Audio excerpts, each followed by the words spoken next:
இந்த வீடியோ பாத்தீங்களா? அந்த கோழி எப்பலாம் அந்த பிங்க் கலர் கார்டு தொடுதோ, உடனே அந்த கோழிக்கு ஃபீட் பண்ணிடுறாங்க. இதே மாதிரி தாங்க நம்ம குழந்தைங்களும் அழறாங்க அப்படின்னு ஒரு வாட்டி நீங்க ஃபோன் காமிச்சிட்டீங்கன்னா, இத வந்து ஒரு கண்டிஷனா அவங்க யூஸ் பண்ணிட்டு, எப்பலாம் அழுறாங்களோ அவங்க ஃபோன டிமாண்ட் பண்ண ஆரம்பிச்சுருவாங்க.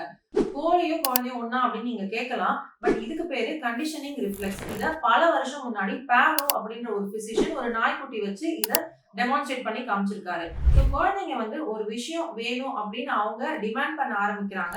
அண்ட் நீங்க கிவ் இன் பண்றீங்க அப்படின்னா, அத அவங்க அசோசியேட் பண்ண ஆரம்பிப்பாங்க. ஸோ நம்ம அழறோம், அம்மா கிட்ட இருந்து ஃபோன் கிடைக்குது அப்படின்ற ஒரு அசோசியேஷன் வந்துரும். இந்த கண்டிஷனிங் ரிஃப்ளெக்ஸ் டெவலப் ஆனாலே குழந்தைங்களால எமோஷன்ஸ ரெகுலேட் பண்ணவே முடியாது. அவங்க அழுதா ஃபோன குடுத்தே ஆகணும். இல்ல அழுதா ஒரு பொம்மை வாங்கி குடுத்தே ஆகணும்ன்ற மாரியான ஒரு ரிஃப்ளெக்ஸ தயவு செஞ்சு டெவலப் பண்ணாதீங்க.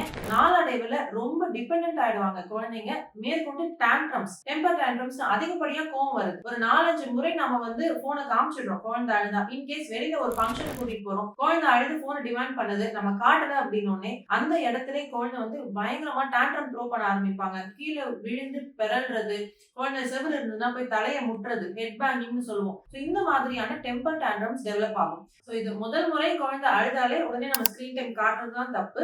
ஸோ இதுக்கு என்ன சொல்யூஷன் அப்படின்னா, நீங்க ஃபர்ஸ்ட் குழந்தை அழுத உடனே நம்ம ஸ்கிரீன் டைம் காட்டுறோம் இல்லைங்களா? அந்த மாதிரி ஒரு கண்டிஷன கொண்டு வராதீங்க. Screen time is not completely bad. 2 வயசுக்கு மேல இருக்க குழந்தைங்களுக்கு 1/2 மணி நேரத்துல இருந்து 1 மணி நேரம் காட்டலாம். பட் அது எஜுகேஷனலா அவங்களுக்கு பயன்படுற மாதிரி காட்டுங்க.